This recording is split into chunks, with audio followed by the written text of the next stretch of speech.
प्यारे विद्यार्थियों, स्वागत है आपका अपने YouTube चैनल नंद का चंद में।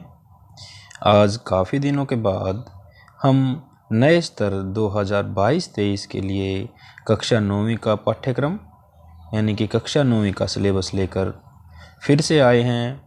तो आप इस पाठ्यक्रम को ध्यानपूर्वक देखिएगा तथा अपनी परीक्षा की तैयारी कीजिएगा। इस पाठ्यक्रम के अनुसार जो CBSE ने दिया है वो कक्षा 9वीं का जो प्रश्न पत्र होगा वो 2 खंडों में विभाजित होगा। एक तो खंड होगा अ और दूसरा खंड होगा ब। अब जो खंड अ होगा उसमें 49 वस्तुपरक प्रश्न पूछे जाएंगे, जिनमें से विद्यार्थियों को केवल 40 प्रश्नों के ही उत्तर देने होंगे। खंड ब में वर्णनात्मक प्रश्न पूछे जाएंगे। प्रश्नों में उचित आंतरिक विकल्प भी दिए जाएंगे। जो वर्णनात्मक प्रश्न होंगे उनमें कुछ विकल्प दिए जाएंगे, यानी कि प्रश्नों को अथवा में भी पूछा जाएगा। आप कोई एक प्रश्न उसमें से कर सकते हैं। अब जो आपकी परीक्षा होगी उसका कुल भार अंक होगा 80। वार्षिक बोर्ड परीक्षा के कुल अंक कितने होंगे? 80। और जो आपके आंतरिक परीक्षा के अंक होंगे वो होंगे 20, जो आपके विषय अध्यापक आपको देंगे। तो जो आपका पाठ्यक्रम होगा, जो पेपर होगा वो 3 घंटे का होगा। कुल अंक होंगे 80। और कौन से प्रश्न आने हैं आपके? जो पहला प्रश्न होगा वो होगा आपका अपठित गद्यांश व काव्यांश पर चिंतन क्षमता एवं अभिव्यक्ति कौशल पर आधारित बहुविकल्पी प्रश्न। जो आपका पहला प्रश्न होगा वो अपठित गद्यांश होगा और अपठित काव्यांश आएगा, जिसके अ भाग में होगा अपठित गद्यांश लगभग 250 शब्दों का होगा। इसमें आपको 5 प्रश्न मिलेंगे और 5 प्रश्नों के उत्तर आपको लिखने होंगे, जिनके अंक होंगे 5। इसी प्रकार से ब भाग में एक अपठित काव्यांश होगा, लगभग 120 शब्दों का कविता का पैराग्राफ होगा। इसमें भी आपको 5 प्रश्न होंगे, जो विकल्प सहित होंगे, उनके उत्तर भी आपको लिखने होंगे। इस प्रकार से पहला प्रश्न आपका 2 भागों में बटा हुआ होगा। अ भाग अपठित गद्यांश का होगा और ब भाग होगा एक अपठित काव्यांश का। अब आता है आपका प्रश्न नंबर 2। जो प्रश्न नंबर 2 होगा वो हिंदी व्याकरण से संबंधित होगा। व्याकरण के लिए निर्धारित विषयों पर विषय वस्तु का बोध, भाषिक बिंदु, संरचना आदि पर बहुविकल्पी प्रश्न पूछे जाएंगे। यानी कि आपको प्रश्न पूछेंगे, उसके 4 आपको ऑप्शन मिलेंगे उत्तर के। सही उत्तर को छांट के आपको अपनी उत्तर पुस्तिका में लिखना होगा। यानी कि परीक्षा में आपसे कुल 20 प्रश्न पूछे जाएंगे, जिनमें से केवल 16 प्रश्नों के उत्तर ही देने होंगे। व्याकरण में क्या क्या आएगा? पहला जो प्रश्न होगा व्याकरण का वो होगा शब्द निर्माण से, जिसमें से उपसर्ग आएंगे 2 अंक के, प्रत्यय आएंगे 2 अंक के और समास आएंगे 4 अंक के। यानी कि उपसर्ग और प्रत्यय में से आपसे 5 प्रश्न पूछे जाएंगे, जिनमें से आपको 4 प्रश्नों के उत्तर देने होंगे। इसी प्रकार से समास में से भी 5 प्रश्न पूछे जाएंगे, जिनमें से आपको 4 प्रश्नों के उत्तर देने होंगे। और इनके कुल अंक होंगे 8, 4 अंक के उपसर्ग प्रत्यय और 4 अंक के समास। दूसरा प्रश्न होगा हिंदी व्याकरण में अर्थ की दृष्टि से वाक्य के भेद। यानी कि अर्थ की दृष्टि से वाक्य के भेद में से आपसे 5 प्रश्न पूछे जाएंगे और उनमें से किन्हीं 4 प्रश्नों के आपको उत्तर देने होंगे, जिसके अंक होंगे 4। अब आता है प्रश्न नंबर 3, जो कि अलंकार से संबंधित होगा। इसमें से आपको जो आपके सिलेबस में आपको अलंकार करने हैं वो हैं शब्दालंकार में तो अनुप्रास अलंकार और यमक अलंकार। यानी कि शब्दालंकार में से आपने केवल 2 अलंकार पढ़ने हैं और अर्थालंकार में से उपमा अलंकार और रूपक अलंकार। यानी कि आपके 4 अलंकार होंगे, अनुप्रास, यमक, उपमा और रूपक। इनमें से आपसे 5 प्रश्न पूछे जाएंगे, जिनमें से आपने 4 प्रश्नों के सही उत्तर छांट के अपने उत्तर पुस्तिका में लिखने होंगे, जिसके कुल अंक होंगे 4। इस प्रकार से जो प्रश्न नंबर 2 व्याकरण का होगा वो आपका होगा 16 अंक का। और जो प्रश्न नंबर 1 था अपठित गद्यांश का और अपठित काव्यांश का, वो था कुल 10 नंबर का। यानी कि आपका पहला और दूसरा प्रश्न हो जाएगा 26 अंक का। अब देखते हैं प्रश्न नंबर 3। जो प्रश्न नंबर 3 होगा आपका वो होगा आपकी पाठ्य पुस्तक क्षितिज भाग 1 में से। क्षितिज भाग 1 में भी 2 खंड हैं। एक तो गद्य खंड है जिसमें पाठ आते हैं और एक पद्य खंड है जिसमें कविताएं आती हैं। तो जो प्रश्न नंबर 3 होगा आपका उसका अ भाग होगा वो होगा गद्य खंड से। क्षितिज से निर्धारित पाठों में से गद्यांश के आधार पर विषय वस्तु का ज्ञान, बोध, अभिव्यक्ति आदि पर 1 अंकीय 5 बहुविकल्पी प्रश्न पूछे जाएंगे। जो क्षितिज है आपकी, उसमें सीबीएसई ने कुछ पाठ निर्धारित किए हैं कि इन पाठों में से ही आपका पेपर आएगा, ये पाठ सिलेबस में आएंगे, और कुछ पाठों को सिलेबस से हटा दिया है। जो पाठ आपके सिलेबस से हटा दिए गए हैं उनको हम वीडियो के अंत में बताएंगे, इसलिए आप पूरी वीडियो को जरूर देखें और समझें।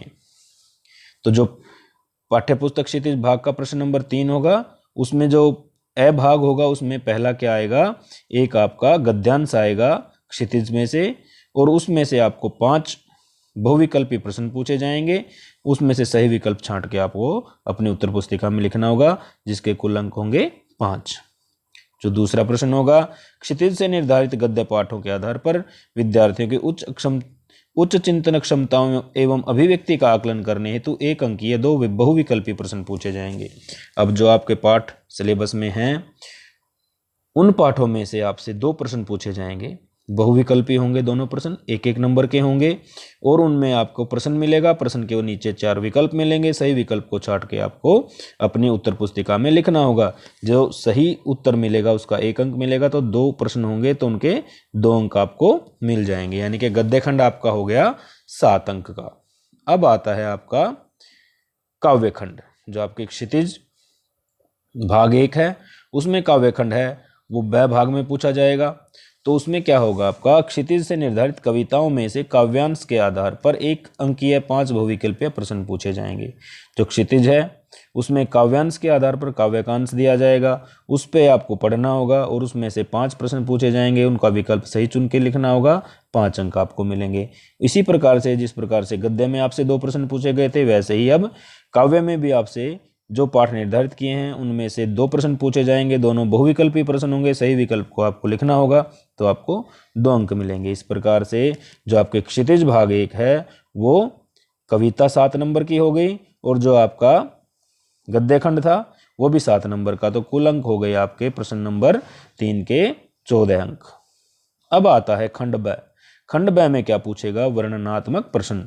वर्णनात्मक प्रश्न होंगे, ये होंगे आपकी पाठ्यपुस्तक क्षितिज भाग 1 व पूरक पाठ्यपुस्तक कृतिका भाग 1 में से।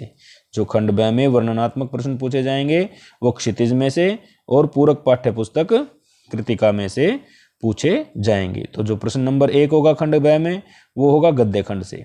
गद्यखंड से क्या पूछा जाएगा, क्षितिज से निर्धारित पाठों में विषय वस्तु का ज्ञान, बोध, अभिव्यक्ति आदि पर 3 प्रश्न पूछे जाएंगे विकल्प सहित। 25 से 30 शब्द सीमा वाले 4 में से 3 प्रश्न करने होंगे। ठीक है, विकल्प क्या होगा कि 4 प्रश्न मिलेंगे आपको, और उसमें से किन्हीं 3 प्रश्नों के उत्तर आपको लिखने होंगे। वह होगा काव्यखंड में से जो कविताएं हैं उनमें से भी आपसे 4 प्रश्न पूछे जाएंगे, जिनमें से आपको 3 प्रश्नों के उत्तर देने होंगे 25 से 30 शब्दों में। तो इनके भी 6 अंक होंगे और उसके भी 6 अंक होंगे, यानी कि 2 नंबर का 1 प्रश्न काव्यखंड में से पूछा जाएगा, और 2 नंबर के 3 प्रश्न ही आपके गद्यखंड में से पूछे जाएंगे। 3 प्रश्न काव्यखंड में से, 3 प्रश्न गद्यखंड में से। अब आती है पूरक पाठ्यपुस्तक कृतिका। कृतिका भाग 1 में से क्या पूछा जाएगा, इसमें से आपसे जो पाठ होंगे आपके निर्धारित उनमें से आपको 2 प्रश्न हल करने होंगे। 3 प्रश्न पूछे जाएंगे, 1 प्रश्न की आपको छूट मिलेगी, और इनकी शब्द सीमा होगी 50 से 60 शब्द, और 1 प्रश्न होगा आपका 4 अंक का, यानी कि 2 प्रश्न होंगे आपके 8 अंक के। इस प्रकार से जो खंड ब होगा आपका गद्यखंड में से 3 प्रश्न पूछने हैं 2-2 अंक के, 6 नंबर हो जाएंगे। काव्यखंड में से 3 प्रश्न पूछने हैं 2-2 अंक के, 6 नंबर हो जाएंगे। कृतिका में से आपसे 2 प्रश्नों के उत्तर मांगेगा, 4-4 अंक के होंगे, तो 8 अंक का हो जाएगा। इस प्रकार से ये कुल मिला के 20 अंक का आपका वर्णनात्मक प्रश्न आएंगे। अब इसमें जो आपका दूसरा प्रश्न होगा खंड ब में वो होगा लेखन से संबंधित। अब लेखन से संबंधित जो आपका प्रश्न होगा उसमें आपसे क्या क्या पूछा जाएगा, उसमें आपसे सबसे पहले आएगा क में एक अनुच्छेद लेखन। आपको संकेत दिए जाएंगे, उनके आधार पर 120 शब्दों में लगभग आपको अनुच्छेद लिखना होगा, जिसके कुल अंक होंगे 6। इसी प्रकार से